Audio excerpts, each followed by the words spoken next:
All right, here's where we left off. We left our logo in quite a state. Things look pretty darn messy here. This is how things are looking here. So it's actually not going to take that much to finish things up. This gives me an opportunity to show you something else that is very cool here inside Illustrator, specifically inside the Appearance panel.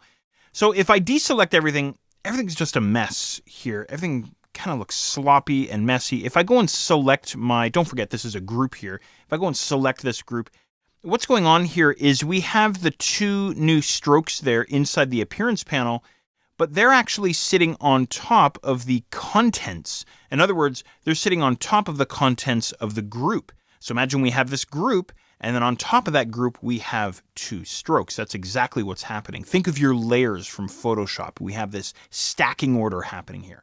So here's what I'm going to do to rectify the situation. I'm going to grab the blue stroke here, the 8-point stroke, and just like in Photoshop's Layers panel, I'm going to drag this guy down behind the contents, just like that. And this is what I wind up with. Hey, that looks pretty cool.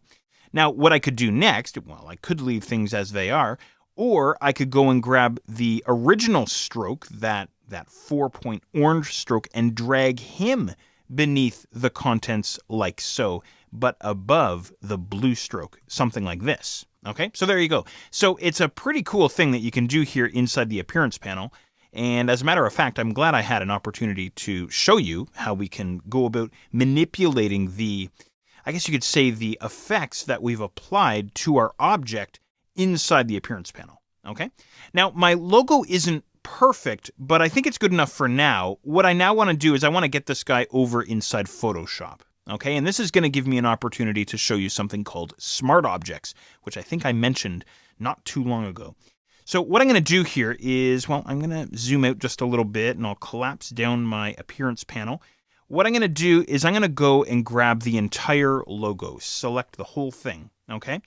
And I'm going to copy this guy, Control or Command C on my keyboard. Then what I'll do is I'll flip back over to my layout inside Photoshop. There we are. I still have my header layer selected inside the Layers panel. So now what I'm going to do is I'm going to go ahead and paste. I'm just going to do a straight paste here, Control or Command V on my keyboard. And Photoshop presents me with this paste dialog box. Photoshop says, whoa, hold on, how do you want to paste this content? Do you want to paste it in as a smart object, as pixels, as a path, or as a shape layer? Well, of course, we want to go with smart objects. So make sure that that guy's selected. And then go ahead and click on OK. And what we wind up with is our logo sitting inside our layout, but he's sitting inside what appears to be a free transform frame, if you know about your free transform out of Photoshop. So here's what I'm going to do. I'm going to hold down Shift, and I'm going to grab one of the corners here, and I'm just going to scale this guy down. Maybe, I don't know, I'm completely eyeballing this. Maybe about there, and I'll just kind of move him up. I want to have the logo way up in the top left corner, so maybe something like that. I'll just kind of scale him back just a little bit more, something like that. Okay, so I'm just kind of roughly positioning this guy. And don't worry too much about getting him sized perfectly or, positioned perfectly, anything like that. Once you've got something that's half decent, go ahead and hit Enter on your keyboard. That's all there is to it.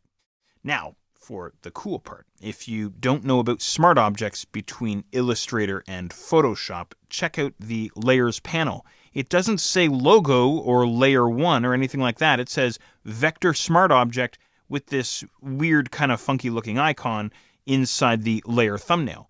So this object here can actually be edited back inside Illustrator, which is really cool. So in other words, we can take our logo, we can open it back up inside Illustrator, make a change to it, save it, and then have it automatically update inside our Photoshop layout. It's really, really cool. Do you want to see how it's done? Let's go and check it out.